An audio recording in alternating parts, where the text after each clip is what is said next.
દાહોદ સંજેલી તાલુકામાં આવેલ ગોવિંદાત્રાઈ મુખ્ય પ્રાથમિક કેવું શાળાના લાગ્યું તમારું બાળકોને ચોમાસાની હે? ઋતુમાં કાદવ કીચડ શાળામાં જવા માણસ, મજબૂર બન્યા. રોડ કેવો લાગ્યો પ્રાપ્ત તમને? માહિતી અનુસાર સંજેલી તાલુકામાં આવેલ મુખ્ય ગોવિંદાત્રાઈ અને બાળકો તો તમે તમારે ગાડી રહે તો બાળકો કેવી રીતે મારે એમ શાળા કીધું. માંગ ભણવા જતા રસ્તામાં કાદવ કીચડ માંગ જવા મજબૂર હા, એમ. બન્યા છે. મીડિયા મુલાકાત દરમિયાન વાત તો. વાલીઓ જણાવ્યું હતું કે શાળામાં બાળકોને ભણતર માટે અલગ અલગ સ્થળે મકાનો આવેલ છે, જ્યાં એક મકાન અલંગ વિભાગ અંદર આવેલ છે.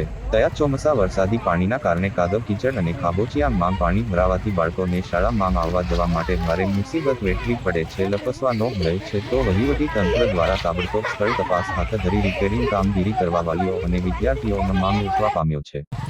જિલ્લા ચીફ બ્યુરો અબારામ કે ખાંડ સાથે કેમેરામેન કપિલ બારિયા, સંજેલી.